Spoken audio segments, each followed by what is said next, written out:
listeners, and welcome back to Within and Without, a Path to Mindful Living. I'm your host, Arya Elina, and I'm delighted to have you join us for our third episode. In this podcast, we explore timeless wisdom, particularly through the lens of the Bhagavad Gita. So far, we've discussed Arjuna's despair in Chapter 1 and Krishna's foundational teachings in Chapter 2. Today, we delve into Chapter 3, titled Karma Yoga, the Yoga of Action. Joining me, as always, is our insightful guest, Rayan Wells, whose clarity and depth have been invaluable in illuminating these ancient teachings. Welcome back, Rayan. Thank you, Arya. It's a pleasure to be here again. Chapter 3 is an incredibly practical and transformative chapter. It explores how action, when performed with the right mindset, becomes a path to liberation rather than entanglement. This is especially relevant in today's world, where so many of us struggle with balancing our responsibilities and seeking inner peace. Absolutely, Rayan. Before we dive in, let's set the stage. For those joining us for the first time, the Bhagavad Gita unfolds on the battlefield of Kurukshetra, where Arjuna, a warrior prince, is paralyzed by doubt and moral conflict. In Chapter 2, Krishna began his spiritual discourse, introducing concepts like the eternal self, duty, and non-attachment. Rayan, how does Chapter 3 build on this foundation? Great question, Arya. In Chapter 2, Krishna laid the groundwork by emphasizing the importance of self-knowledge and inner detachment. Chapter 3 takes it a step further by addressing the question, if the ultimate goal is attachment, why act at all? Krishna's answer is profound. He explains that action is inevitable. No one can escape it, but the key lies in how we act. By performing our duties selflessly without attachment to the fruits of our actions, we transform work into a spiritual practice. This is the essence of Karma Yoga. That's such a compelling idea, Rayan. Krishna introduces the concept of action as inevitable, saying that even the wisest individuals cannot avoid action because it is rooted in the very fabric of life. How does Krishna explain this inevitability? Krishna highlights a fundamental truth. Life itself is action. From breathing to thinking, every moment involves movement and engagement with the world. He explains that even those who renounce worldly pursuits are still bound by action, whether it's through maintaining their bodies or their thoughts. What Krishna emphasizes is not whether to act, but how to act, with selflessness and purpose. This concept is echoed in Sadhguru's book, Karma, A Yogi's Guide to Crafting Your Destiny, where he explains that karma is not just about action, but about our response to life. He states, karma is your survival mechanism. It is the leftover impressions you have gathered. Sadhguru aligns with Krishna's teaching by emphasizing conscious and selfless action as a means to break free from the cycle of accumulated karma. So it's not about avoiding action, but transforming our relationship with it. That's such a practical perspective. Krishna speaks about acting in accordance with one's dharma. This ties directly into how we can live more purposeful lives, doesn't it? If you find value in these insights, don't forget to share this episode and subscribe for more deep dives into ancient wisdom. How does this concept of duty relate to his broader teaching on Karma Yoga? That's a pivotal point, Arya. Krishna tells Arjuna that fulfilling one's dharma is a way to align with the cosmic order. For Arjuna, as a Kshatriya, his dharma is to protect justice and righteousness. Krishna's message is clear. Avoiding one's duty out of fear or attachment disrupts this harmony. But when we perform our duties selflessly, they become an offering. It's fascinating how Krishna redefines action. Listeners, think about your own roles. Whether as a parent, a professional, or a student, how might fulfilling your responsibilities with intention and selflessness transform your experience? Share your thoughts in the comments, and don't forget to like and subscribe to stay engaged with these teachings. Exactly, Arya. Krishna's teaching on Karma Yoga is revolutionary because it shows us how to transcend the ego. By detaching from the fruits of our actions, we free ourselves from the constant cycle of desire and disappointment. This doesn't mean we stop caring about outcomes, but rather we stop letting them define us. That's such an important distinction. Many people might hear non-attachment and think it means indifference. But Krishna's message is about full engagement, being present and wholehearted in our efforts while releasing the anxiety of results. This idea finds resonance in Dandapani's teachings on attachment. Dandapani, a Hindu priest, entrepreneur, and former monk, explains that attachment is not inherently bad, but must be conscious and deliberate.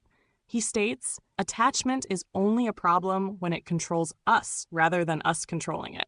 This aligns with Krishna's emphasis on maintaining awareness and balance in action.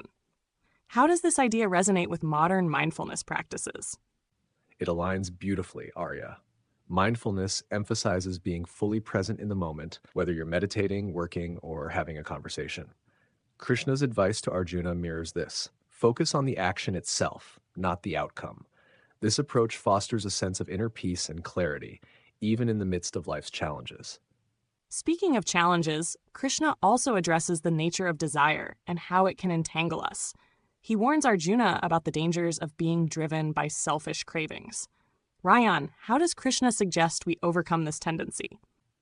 Krishna explains that desire arises from the senses and clouds the mind, leading to impulsive and harmful actions. The solution, he says, is self-discipline. By cultivating awareness and aligning our actions with higher principles, we can rise above these impulses.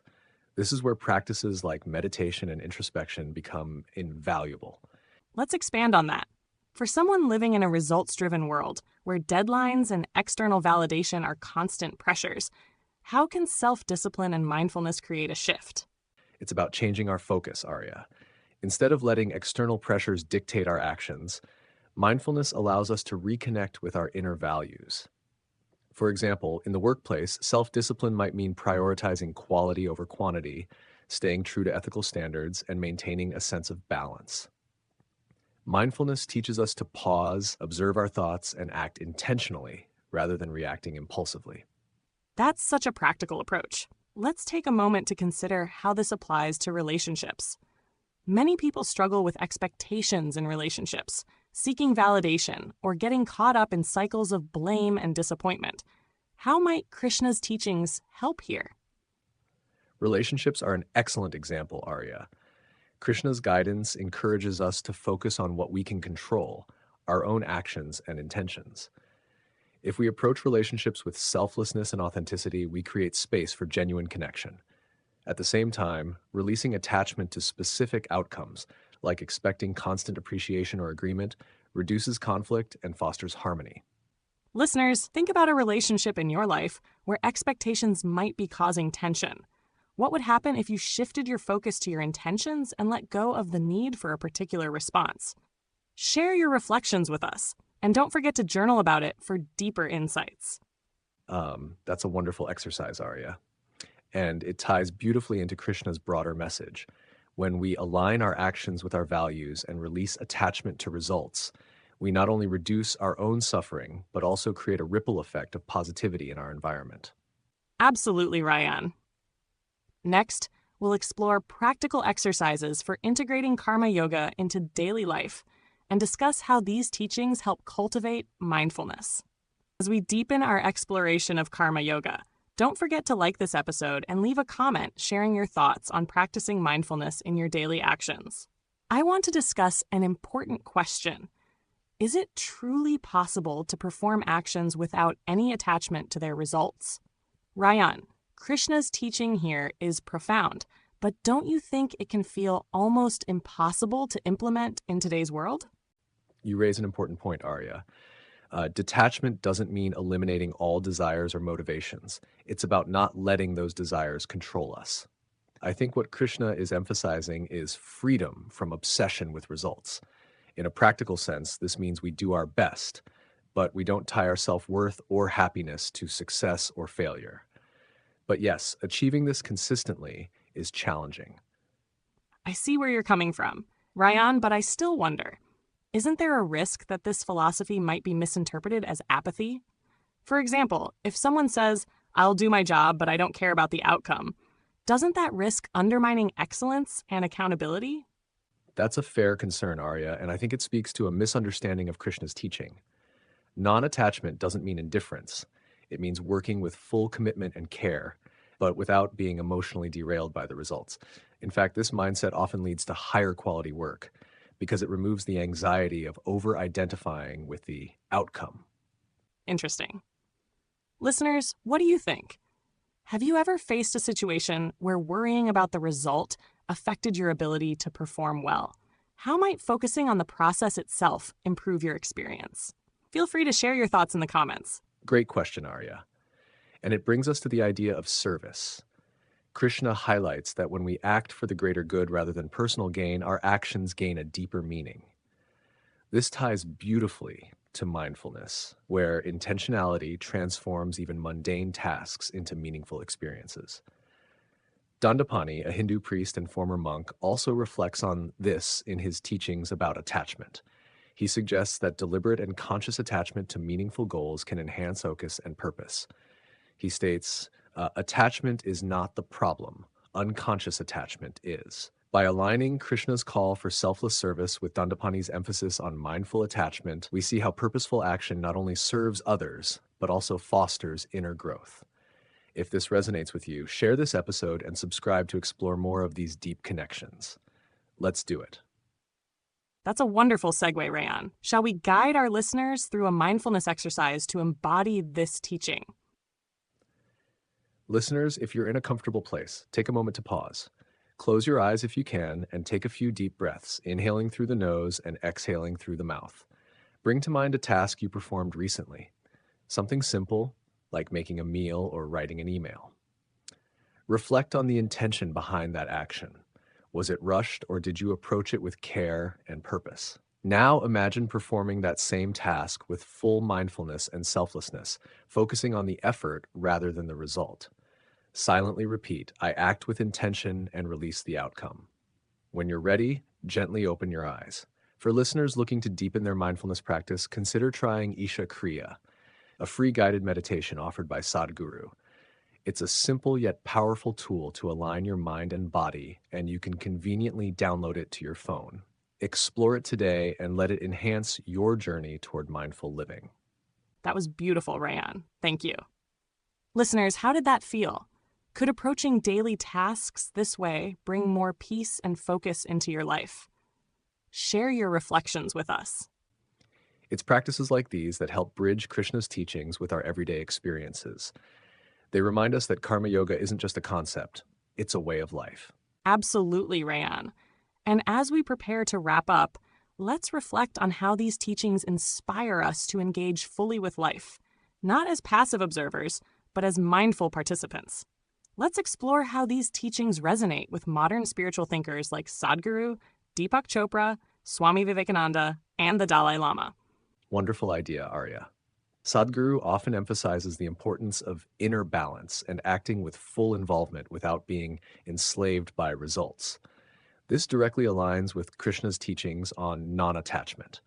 According to Sadhguru, when we act with joy and commitment but without clinging to outcomes, we create a space for natural flow and creativity. For listeners interested in diving deeper into Sadhguru's insights, his books Inner Engineering, A Yogi's Guide to Joy, and Karma, A Yogi's Guide to Crafting Your Destiny, offer profound guidance on these topics. Consider picking up a copy to explore how these teachings can transform your life. That's a great parallel, Rayan. Deepak Chopra, too, speaks about detached involvement in his book, The 7 Spiritual Laws of Success. He mentions that detachment doesn't mean we stop taking action, but that we release our emotional dependence on specific outcomes. This echoes Krishna's advice to Arjuna: perform your duties with full focus, but surrender the results to the universe. Exactly, Arya. Swami Vivekananda takes this idea further, urging individuals to work selflessly for the greater good. He famously said, "The more we come out and do good to others, the more our hearts will be purified." This is the essence of karma yoga, serving without seeking personal gain. Vivekananda saw this as a path to transcend the ego and realize the divine within. And the Dalai Lama's teachings on compassion beautifully complement this perspective. His Holiness often reminds us that our actions, when rooted in kindness and selflessness, not only benefit others, but also bring inner peace. This mirrors Krishna's emphasis on aligning our actions with higher principles to create harmony within and around us. Indeed, Arya. These modern teachers highlight how Krishna's timeless message is relevant across cultures and philosophies. Whether it's through mindfulness, compassion, or service, the core idea remains the same. Acting with intention and releasing attachment to results leads to liberation. Beautifully said, Rayan. Listeners, let's take a moment to reflect on how these teachings connect the ancient wisdom of the Bhagavad Gita with the insights of modern spiritual leaders. How might incorporating these perspectives into your daily life transform your experience? And if this resonates with you, please share this episode with others who might benefit from these insights. Your support helps us grow and continue to bring you meaningful content. As we prepare to wrap up, Arya, let's remind our listeners that these teachings are not abstract ideals, but practical tools for navigating life's complexities. Whether it's a challenging job, a difficult relationship, or a personal struggle, the principles of Karma Yoga offer a way forward. Absolutely, Rayan. And as we look ahead, Chapter 4 of the Bhagavad Gita will expand on these themes, introducing the concept of wisdom in action and how knowledge deepens our spiritual practice. Rayan, could you give our listeners a sneak peek of what's to come? Certainly. Arya. Chapter 4, titled Jnana Yoga, delves into the integration of wisdom and action. Krishna explains how understanding the true nature of the self and the universe empowers us to act with clarity and compassion. It's a natural progression from Karma Yoga, where we learned about selfless action and detachment. In Chapter 4, Krishna builds on these principles by showing how wisdom enriches our actions, making them not only purposeful, but also spiritually liberating. This continuation highlights the seamless interplay between mindful action and profound knowledge, guiding us closer to self-realization. I'm so excited to explore that with you, Rayan. For now, dear listeners, thank you for joining us on this journey. If you found today's conversation meaningful, please like, comment, and subscribe to stay connected. Your support helps us continue sharing these timeless insights. And remember, listeners, Krishna's teachings are not just for Arjuna on the battlefield. They're for all of us, navigating the challenges of daily life. Until next time, approach your actions with wisdom, your duties with sincerity, and your outcomes with grace. Stay mindful, stay curious, and we'll see you again on Within and Without, a path to mindful living. Take care.